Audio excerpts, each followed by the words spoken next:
Hi నమస్తే అండి. ఈరోజు మనము కొబ్బరి బొంగుల కాంబినేషన్లో చేసుకోబోయే బ్రేక్ఫాస్ట్, కానీ నో ఆయిల్ నో కుకింగ్. దానికి కావలసిన పదార్థాలు చూద్దాము. బొరుగులు 1 కప్ తీసుకున్నాను, కొంచెం పెద్ద కప్పుతో. అలాగే కొంచెం క్యారెట్ తురుము, కరివేపాకు చిన్నగా కట్ చేసుకున్నది, కొబ్బరి 1 కప్పు మెత్తగా గ్రైండ్ చేసుకున్నది, ఒకటే పచ్చిమిర్చి సన్నగా కట్ చేసినది, 1/2 టేబుల్ స్పూన్ సాల్ట్, కొత్తిమీర కొంచెము. తయారు చేసుకోబోయే విధానము చూద్దాం. ముందుగా ఒక బౌల్లో ఇలా వాటర్ తీసుకొని ఈ బొరుగులు వాటర్లో వేసి బాగా ఇలాగా కొద్దిసేపు నానబెడతాము.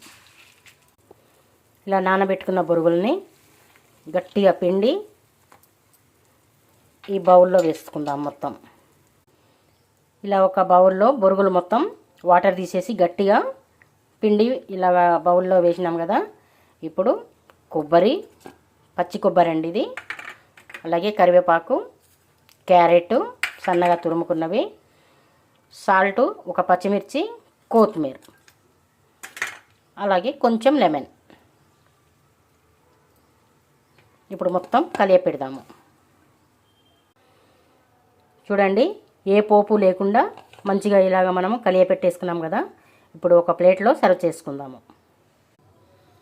చూడండి, ఎన్నో ఆరోగ్య ప్రయోజనాలు ఉన్న నో కుకింగ్ నో ఆయిల్తో బొరుగులు కొబ్బరితో చేసుకున్న బ్రేక్ఫాస్ట్ అండి. ఇది స్నాక్స్గా కూడా తినొచ్చు. ఎన్నో ఆరోగ్య ప్రయోజనాలు ఉన్నాయి. పిల్లలైనా పెద్దవాళ్ళైనా ప్రతి ఒక్కరు కూడా తినవచ్చండి. మనం ఎక్కడికన్నా టూర్ వెళ్తున్నప్పుడు కూడా ఇలా మనము తయారు చేసుకుని కూడా వెళ్ళొచ్చు. ఎలాంటి సైడ్ ఎఫెక్ట్ ఉండదు. మీకు నచ్చితే మీరు కూడా ట్రై చేయండి. అలాగే మన ఛానల్ని సబ్స్క్రైబ్ చేయండి.